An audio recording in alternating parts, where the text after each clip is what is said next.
Hi, welcome back to learning how to use our Vernier Go wireless probes with our tablets. So now we're going to look at using our pH meter, which I currently have connected to by BNC connection to the electrode amplifier, which is what is going to communicate via Bluetooth to our tablets. And then next to it I have our ORP, or oxidation reduction probe, that we will also use to measure redox state of our water samples. So just like with the temperature probes, we're going to go into the graphical analysis software app on our tablets, and we're going to click create new experiment. Here we're then going to select wireless sensors, and we're going to wait for it to detect the sensor. If it does not detect, we may need to push the power button a couple of times until the tablet is able to communicate via Bluetooth. And now we can see Go Wireless pH has been highlighted here. We can select it. And now it says connecting to Go Wireless pH.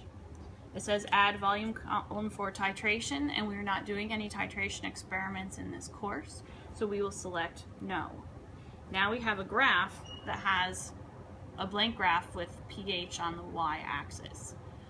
What we first need to do before we can take a pH measurement is we need to calibrate our pH meter. And so if you go on the very right hand side, there is a vertical line with 3 dots, and if we click that, we can then click details. Under details, we want to press calibrate pH, and so this will allow us to calibrate our pH meter. And you can see there's different voltages with different pH standards. These pH standards correspond to the 3 buffers that we have here. So the pink standard is pH 4, the yellow standard is pH 7, and the blue standard is pH 10. In order to use the pH meter, we need to carefully remove it from the storage solution. It's a tight seal so that it doesn't dry out, so you want to be careful not to splash. We have our waste beaker, and we'll use the DI water to rinse the probe.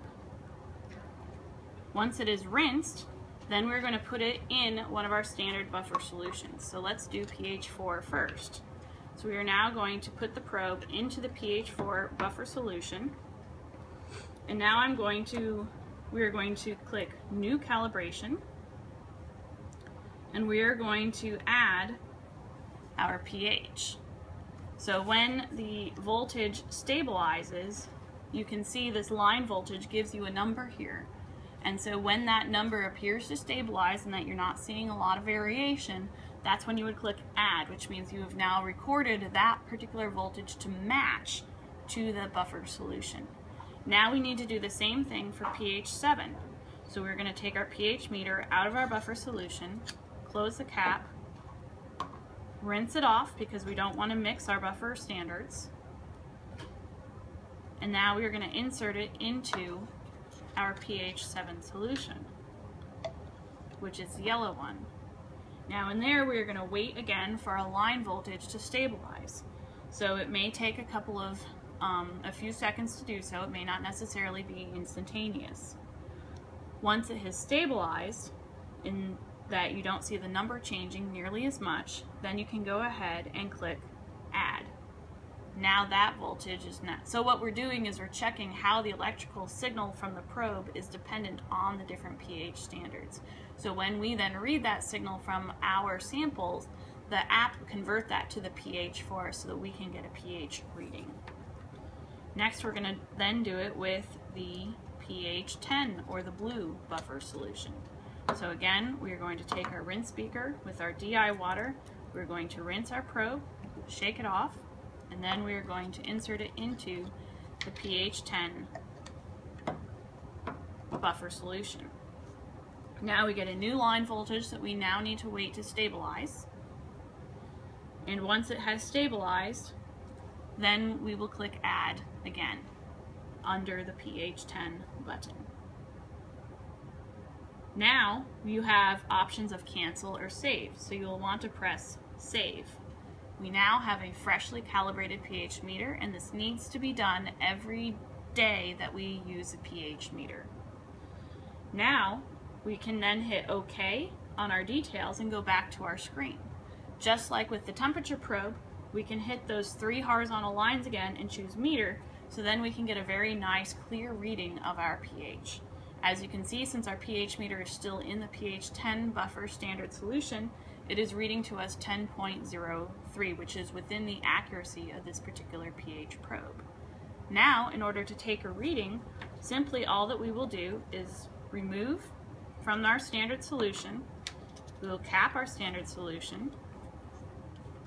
We need to always rinse with DI water in between each use. And now we can test, say, our tap water, put our pH meter in the tap water, and now we can wait. I'm going to hold it here so it doesn't knock over. You may want to be careful of that because it has a weight to it. And now we can check our meter to see when that number stabilizes, and when that number no longer changes, that's how we know what pH to record in our lab notebooks. When we are done using the meters, it is important to turn them off in order to preserve battery life.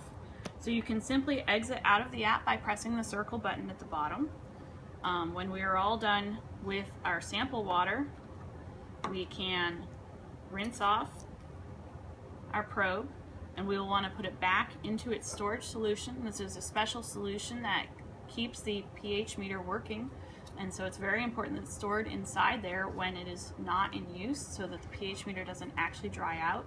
You notice that I twist this carefully so that I'm not applying force to the probe itself, and you'll notice it's not actually shoved into the bottom, but it's resting in so that it's completely submerged in solution, because the bottom of this probe is where the detection happens, but you don't want that hitting the bottom of the bottle. When we are done with the sensor, we simply disconnect the BNC connector, and then to turn it off, we will hold the power button for 5 seconds, and then it will turn off.